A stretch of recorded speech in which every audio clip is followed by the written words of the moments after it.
Shalom, selamat pagi Bapak Ibu Saudara semuanya terkasih di dalam Tuhan. Kita mengucap syukur bahwa begitu besar kasih Tuhan bagi kita semua hingga kita saat ini boleh ada, dan oleh anugerah Tuhan kita menjadi kuat, oleh anugerah Tuhan kita menjadi sehat, oleh anugerah Tuhan kita ada sampai saat hari ini. Mari Bapak Ibu, kesempatan saat ini kita boleh ibadah live streaming di tempat kita masing-masing. Kita percaya kuasa Tuhan tetap bekerja dalam kehidupan kita. Kuasa Tuhan tetap sama dulu, sekarang, dan selamanya. Kuasanya begitu besar bagi kita. Mari kita menikmati ibadah saat ini melalui live streaming ini. Mari Bapak Ibu, jangan kendorkan semangat kita. Kita tetap kuat di dalam Tuhan. Kita tetap bertekun di dalam Tuhan. Setiap doa, setiap pujian penyembahan ada kuasa di dalam Tuhan. Haleluya. Mari sebelumnya saya akan mengajak Bapak Ibu Saudara untuk berdoa. Kami mengucap syukur Tuhan buat kasih-Mu yang begitu besar bagi kami, buat rancangan-Mu begitu indah bagi kami. Dunia saat ini Tuhan begitu banyak masalah, begitu ada musibah, tapi kita percaya Tuhan, kita sebagai anak-anak Tuhan, sebagai umat-Mu yang tetap percaya, berpegang teguh pada-Mu Tuhan, Kau memulihkan kehidupan kami, Kau memulihkan bangsa Indonesia ini, Kau memulihkan dunia ini. Kami percaya Tuhan, Kau tanamkan hidup kami untuk ketaatan, kesetiaan kepadamu Tuhan, bertekun selalu di dalam Engkau Bapa. Karena ada kuasa, ada mujizat yang terjadi dalam kehidupan kita semua. Terima kasih Tuhan, kita umat-Mu, kita mau menikmati hadirat-Mu. Kita siap Tuhan memuji, memuliakan nama-Mu. Kita umat-Mu Tuhan, umat pilihan Tuhan, yang mau Tuhan berpegang teguh pada-Mu Bapa. Terima kasih Tuhan Yesus buat pagi hari ini. Kami mengucap syukur Tuhan, kami siap Engkau berkati, kami siap memuji memuliakan Engkau. Hanya di dalam nama Tuhan Yesus Kristus kita percaya yang berkata, amin. Haleluya, haleluya. Tuhan Yesus telah menang di kayu salib. Kita umatnya telah berkemenangan di dalam Tuhan. Amin. Haleluya. Kita mau nyatakan pujian kita yang mengatakan bahwa kita lebih dari pemenang kita. Haleluya, haleluya.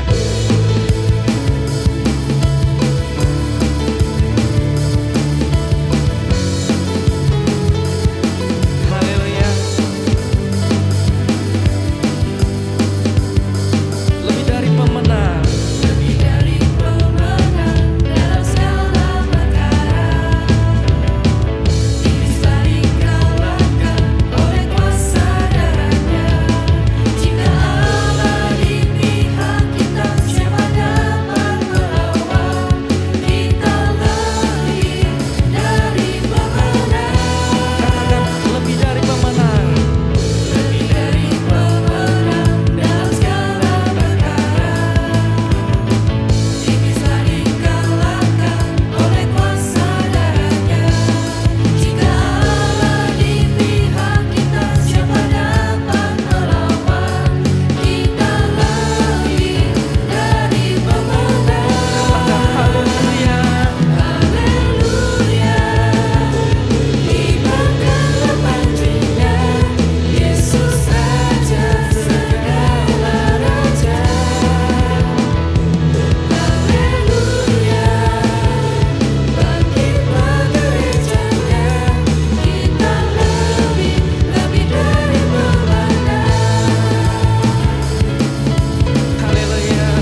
lebih dari pemenang.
Janji Tuhan yang takkan pernah berubah, dulu sampai sekarang selamanya. Kita naikkan pujian ini yang mengatakan seperti pelangi Yesus. Haleluya. Jalan hidupku tak selalu tanpa kabut yang pekat, namun kasih-Mu nyata padaku pada waktu-Mu yang tepat. Seperti pelangi sehabis hujan, itulah janji setiamu Tuhan. Di balik dukaku telah menanti harta yang tak ternilai dan abadi.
Haleluya, kita berjumpa kembali dalam siaran ibadah yang masih dalam masa karantina sehingga jemaat ada di tempat masing-masing.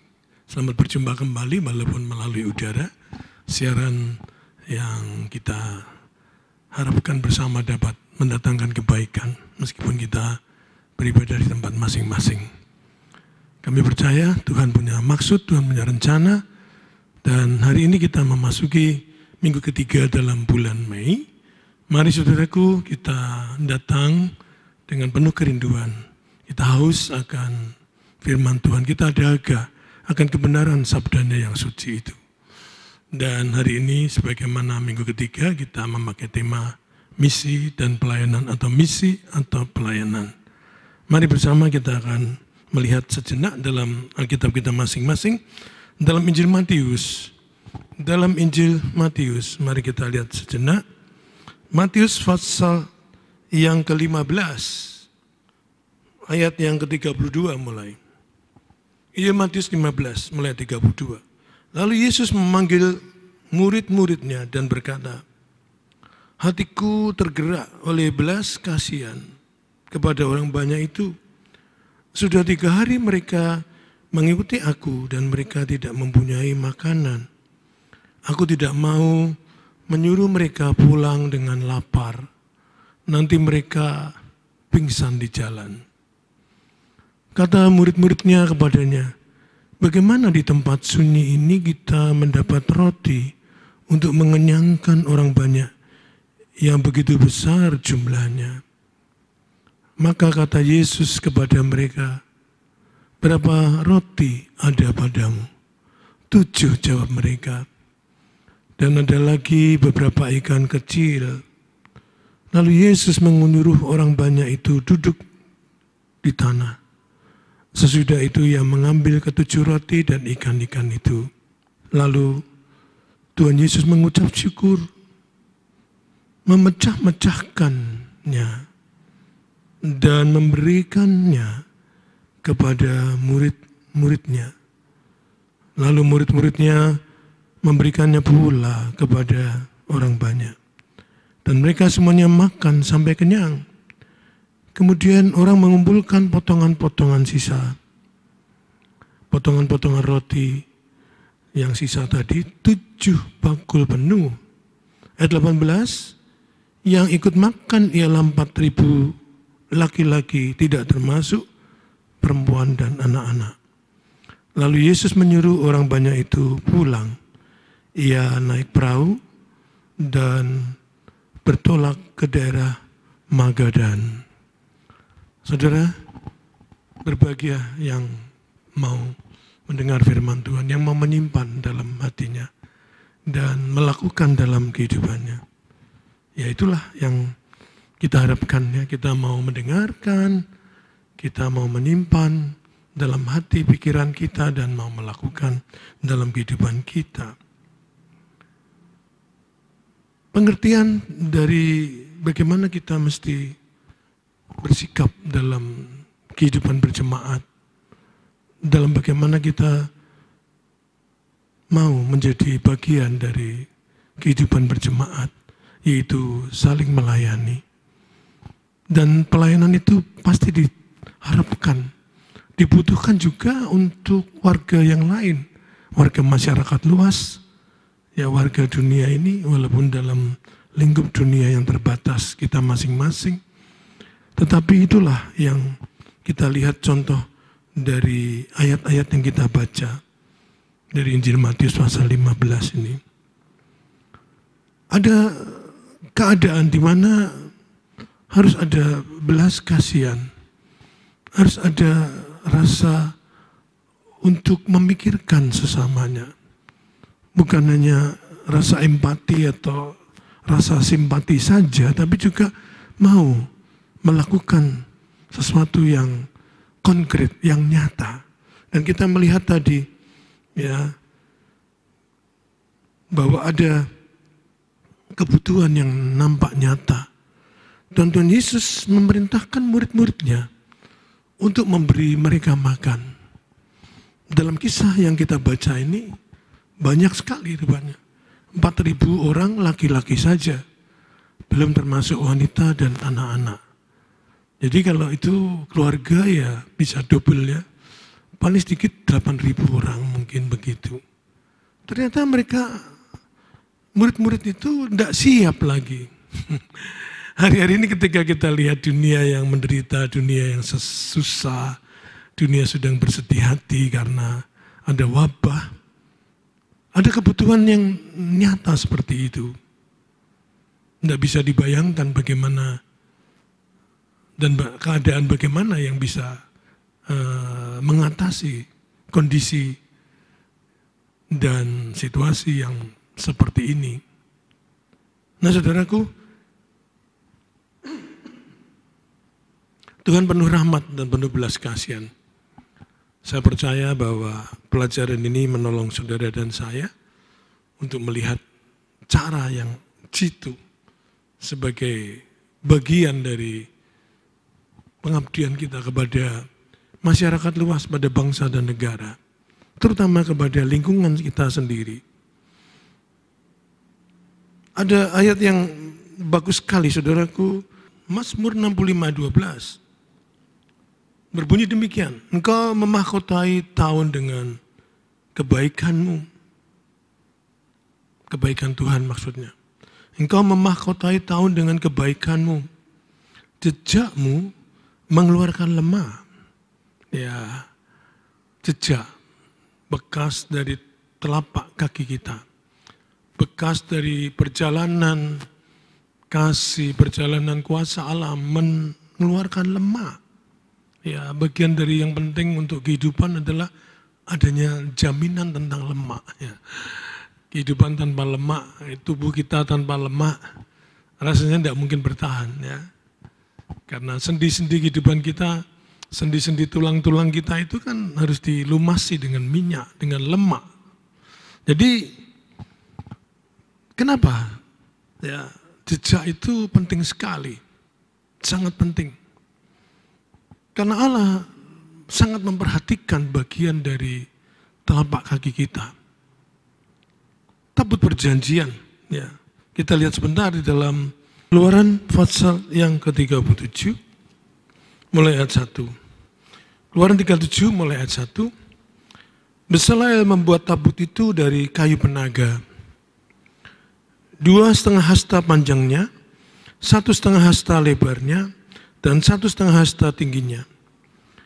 Disalutnya lah itu dengan emas murni. Dari dalam dan dari luar. Dan dibuatnya lah bingkai emas sekelilingnya. Dituangnya lah 4 gelang emas untuk tabut itu pada keempat penjurunya. Yaitu 2 gelang pada rusuknya yang satu. Dan 2 gelang pada rusuknya yang kedua. Dibuatnya lah kayu pengusung itu dari kayu penaga, dan disalutnya lah dengan emas, dan dimasukkannya lah kayu pengusung itu ke dalam gelang yang pada rusuk tabut itu, supaya tabut dapat diangkut. Nah saudara, jejak itu penting karena tabut perjanjian, lambang hadirat Allah di tengah-tengah umatnya adalah di dalam tabut itu. Tabut ya, itu melambangkan bahtera. Tabut perjanjian. Di dalamnya ada tongkat Harun yang berbunga dan berbuah. Berbunga dan berbuah badam. Ada 2 loh batu dari Nabi Musa yang berisi 10 perintah Allah atau 10 hukum-hukum Allah. Nah itu dibawa-bawa kemanapun bangsa Israel melakukan perjalanan. Sehingga hadirat Allah itu harus ada terus di dalam kehidupan orang Israel. Nah kenapa hubungan dengan jejak saudaraku? Karena tabut ini diletakkan di tanah. Semua peranti yang lain, ya, meja berdupaan, meja roti, pertunjukan, semua di atas meja. Tapi kemuliaan Allah justru di tanah. Kemuliaan Allah diletakkan langsung di tanah, di tempat saudara dan saya menginjak-injak tanah. Saudara bisa bayangin, jejak daripada perjalanan kasih, perjalanan kuasa Tuhan itu mengeluarkan lemak.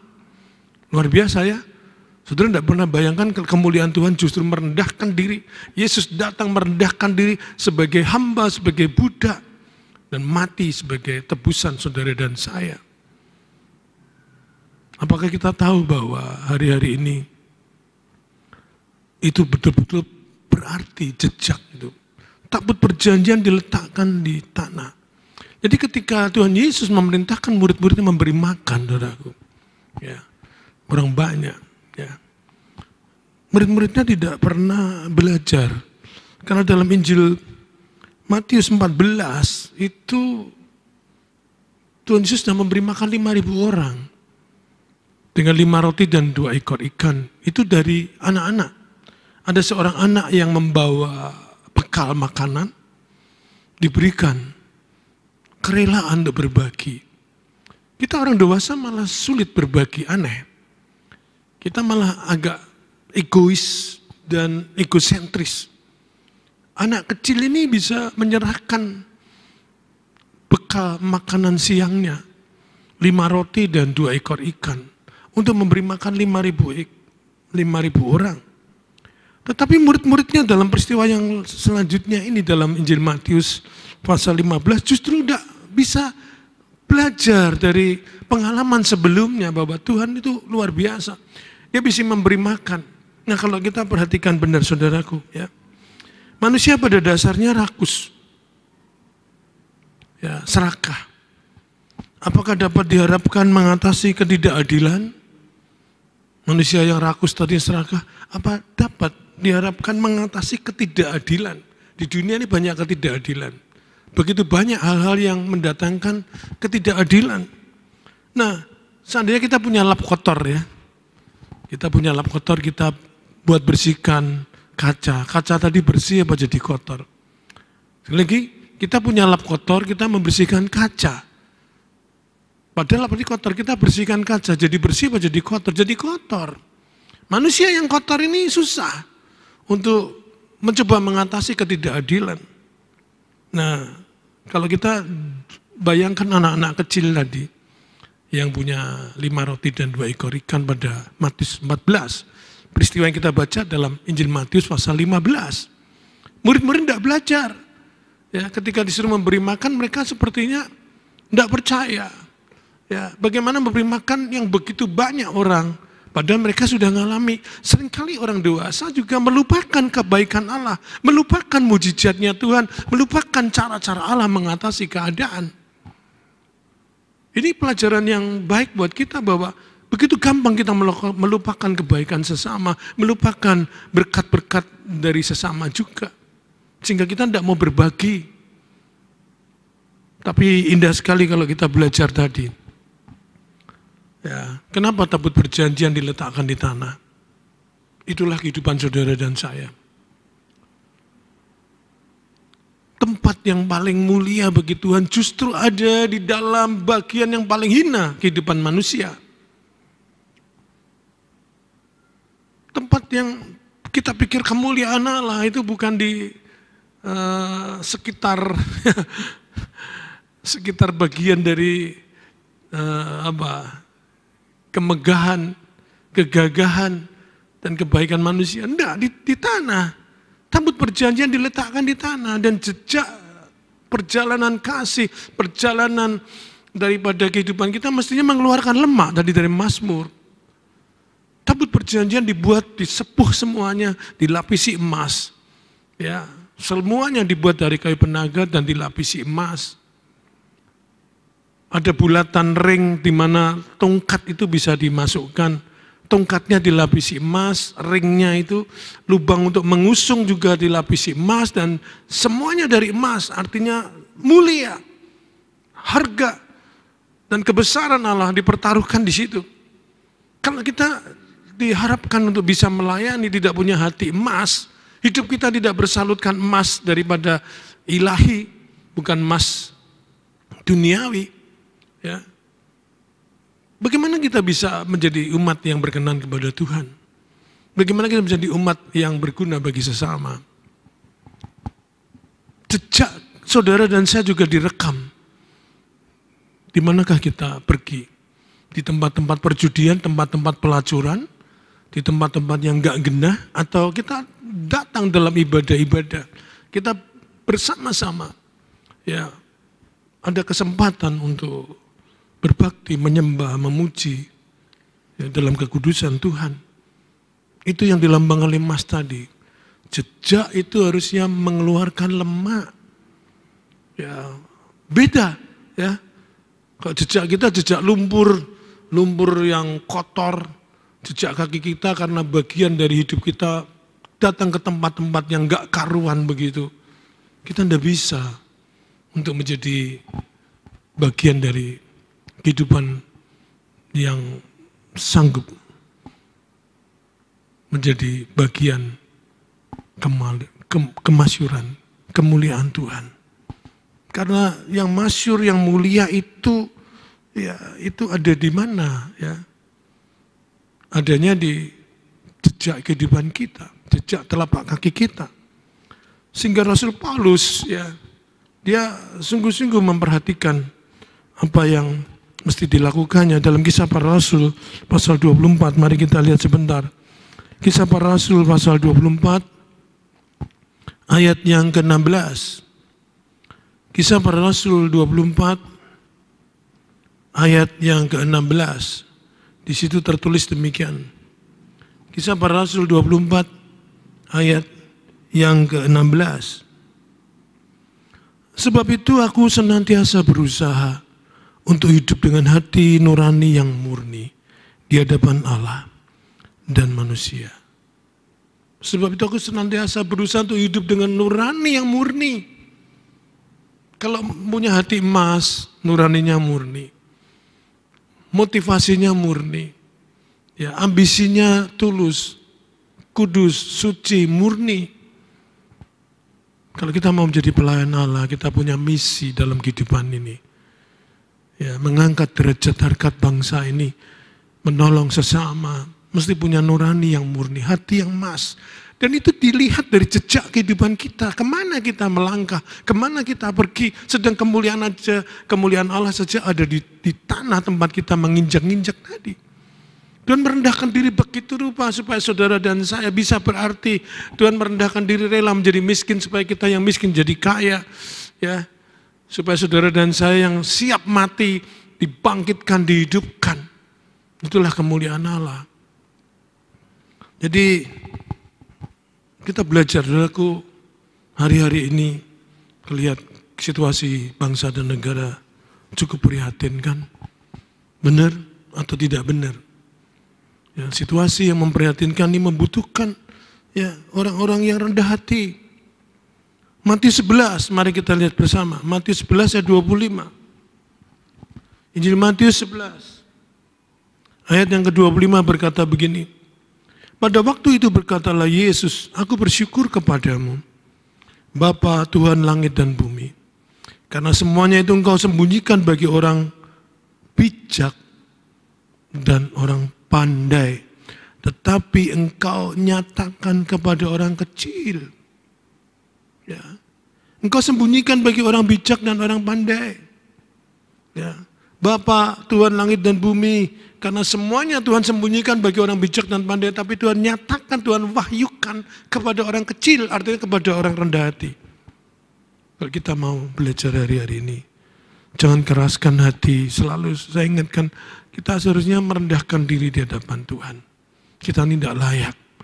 Tapi kalau kita mau merendahkan diri, ya, kita punya standar, nilai-nilai yang luhur, norma kehidupan yang berbeda, tulus, murni, sehingga kita sebetulnya bisa mengaku pada Tuhan, Tuhan aku tidak berarti. Tapi Tuhan bilang, itu akan dinyatakan kepada orang-orang kecil. Artinya kepada orang yang tidak dianggap, orang yang mau merendahkan diri di hadapan Tuhan. Tuhan sembunyikan bagi orang yang pandai, orang bijak. Tapi Tuhan nyatakan, Tuhan wahyukan kepada orang kecil. Matius 11 ayat yang ke-25. Jadi sayang, tadi kita melihat murid-murid Tuhan Yesus tidak mau belajar dari peristiwa mujizat, keajaiban yang sebelumnya. Mereka kebingungan diberi tugas memberi makan. Nah, hari-hari ini kita menghadapi problema-problema yang tidak kecil. Mungkin problema yang besar, yang susah untuk diprediksi mungkin ya. Diantisipasi juga tidak mungkin. Entah berapa lama lagi kita mengalami ini. Berapa lama lagi dunia mengalami kemelut seperti ini, dengan wabah seperti ini.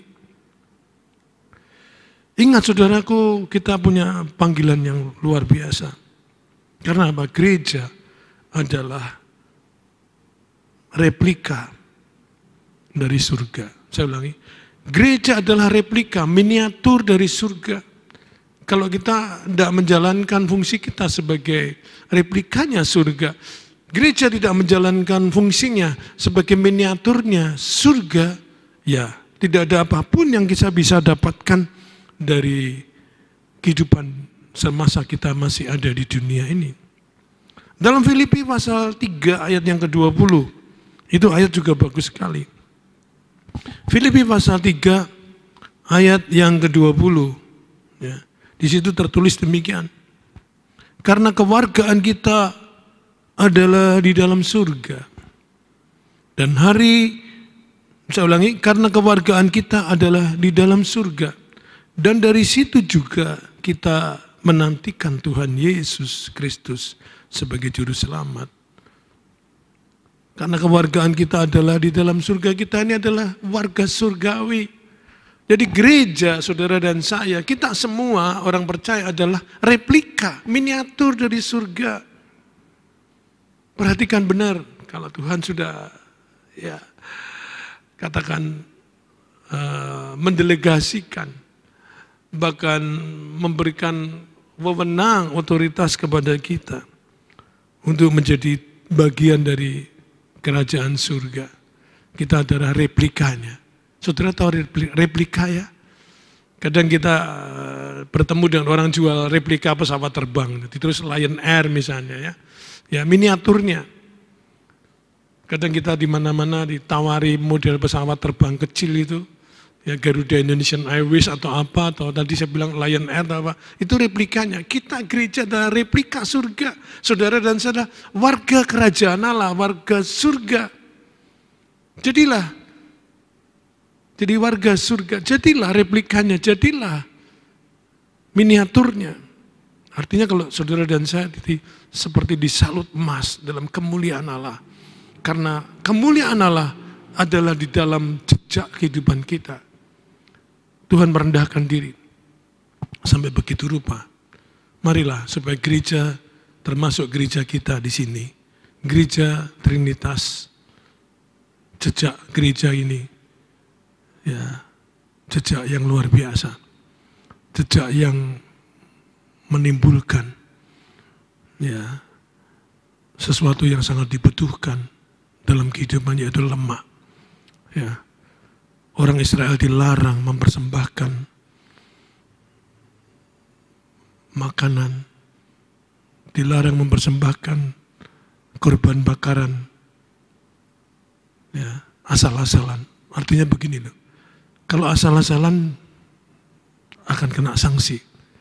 Lemak itu bagian daripada persembahan kudus buat Tuhan.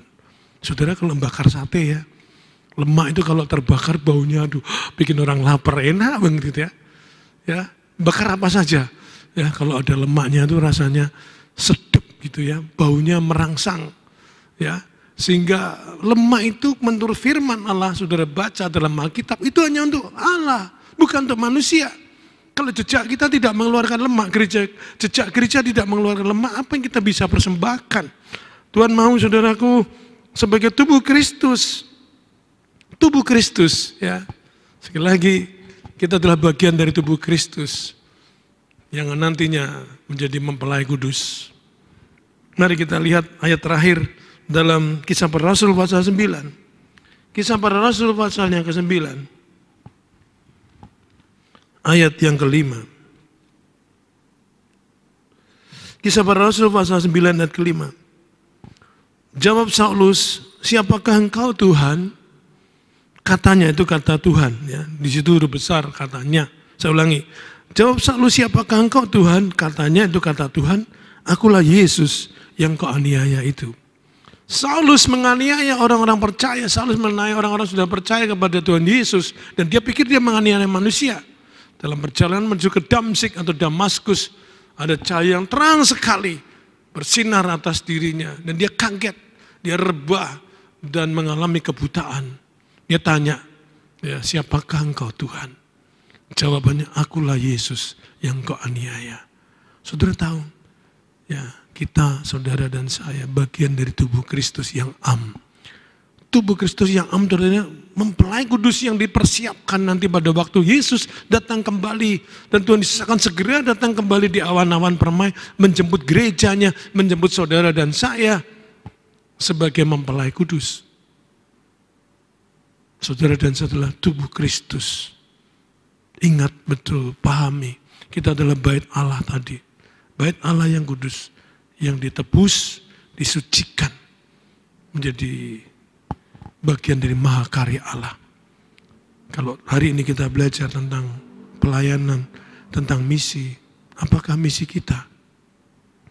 Apakah pelayanan kita didasari oleh pengertian-pengertian yang Tuhan sudah gariskan? Tabut perjanjian, sekali lagi, itu lambang hadirat Allah. Kalau gereja tidak ada hadirat Allah, kita percuma berbakti. Kalau di dalam gereja tidak ada hadirat, tidak ada sekinah glory, tidak ada kemuliaan Tuhan, percuma kita beribadah. Tidak ada berkat di situ, tidak ada mujizat. Tapi kalau ada berkat, ada mujizat, luar biasa. Dan itu mesti dijaga.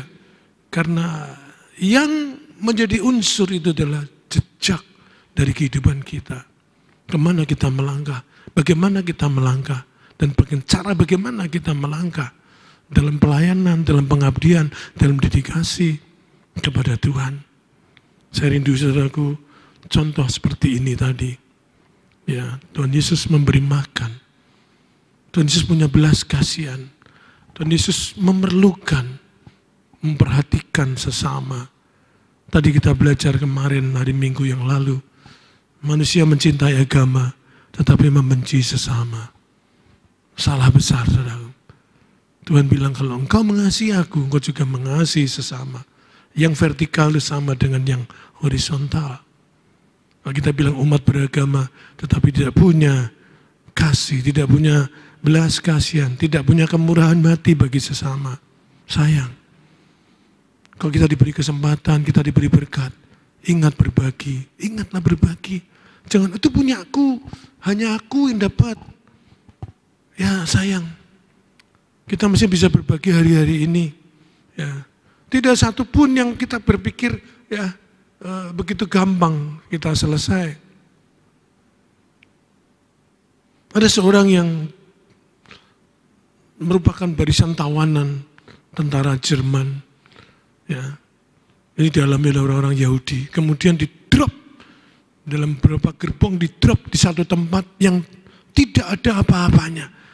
Bukan di stasiun, bukan naik kereta, kemudian di-drop serombongan orang. Kedinginan, tidak ada mantel, tidak ada baju hangat, tidak ada api yang bisa dinyalakan. Mereka ditinggal di tengah sawah. Saudara lihat, perhatikan pada waktu musim dingin dan temperatur di bawah 0 derajat. Malam itu ada seseorang, saya katakan tadi seseorang yang tidak bisa mengatasi lagi, sudah gemeteran. Tapi dia lihat ada seorang tua yang lebih gemeteran lagi, yang tidak mungkin bertahan hidup. Dipeluknya orang ini. Sampai kemudian ya semua gemetaran mereka disalurkan lewat kehangatan satu dengan yang lain. Ketika fajar mulai menyingsing, terlihat tidak ada satu orang pun yang hidup, kecuali 2 orang tadi. Orang yang memeluk orang yang sudah lanjut usia, dan yang dipeluk orang lanjut usia. Dua-dua masih hidup karena apa? Saling menghangatkan diri, mau berbagi. Kalau kita berpikir hari-hari ini dan ego saja susah. Hari-hari ini masyarakat kembali ke azas gotong royong. Ketika dinolkan kembali, ketika masyarakat Indonesia kembali ke asas gotong royong, barulah banyak orang tertolong. Mari saudaraku, melayani. Karena Tuhan melayani kita. Dia peduli kepada saudara dan saya. Dia penuh belas kasihan. mari kita juga punya kemurahan hati, ya, punya kerendahan hati. Kuasa Allah yang besar memungkinkan saudara dan saya punya standar yang berkenan kepada Tuhan, sehingga pelayanan kita tidak percuma, kehidupan kita sebagai jemaat tidak percuma, kehidupan kita sebagai anggota gereja tidak percuma. Ya, saya yakin saudara diberkati ketika kita mau berbagi. Saya yakin kalau kita mau seperti Tuhan Yesus meminta murid-muridnya, kasih mereka makan. Dari mana kita dapat sebanyak ini? Dari mana uang untuk membeli makanan? Ya, kita tahu Allah punya kuasa. Dan ternyata benar, kalau kita mau berbagi kepada dunia, dunia hari ini membutuhkan kita dalam doa, dalam pengorbanan, ya, dalam perhatian kepada yang lain. Maka kita akan tetap survive, kita akan tetap lestari. Tuhan memberkati kita semua. Mari kita berdoa. Segala puji syukur Bapa kepadamu, Allah serba sekalian alam, Khalik langit dan bumi, yang rela mengambil tempat paling hina. Engkau rela mengambil bagian di telapak kaki kami. Bahkan kehadiranmu, kemuliaanmu justru di telapak kaki kami, jejak kami. Engkau memberikan kemampuan, kesempatan supaya jejak hidup kami mengeluarkan lemak, Tuhan. Lemak yang kau harapkan, lemak yang menjadi persembahan yang paling indah bagimu. Apakah hidup kami menjadi bagian seperti itu? Sering kami orang dewasa gagal mencerminkan kehidupan seperti seorang anak kecil yang punya 5 roti dan 2 ekor ikan, yang tidak mementingkan dirinya sendiri, tapi tahu kebutuhan orang banyak dan percaya Tuhan sanggup melipat gandakan. Allah sanggup memberkati apa yang kecil di hati kita, apa yang kecil dari milik kita, tapi Tuhan sanggup melipat gandakan dan tidak ada yang mustahil. Tuhan tolong sehingga kami menjadi gereja yang dewasa, menjadi gereja yang melayani, menjadi gereja yang menjadi berkat bagi sesama. Hari-hari ini dunia memerlukan, bangsa dan negara memerlukan, masyarakat sekitar kami memerlukan.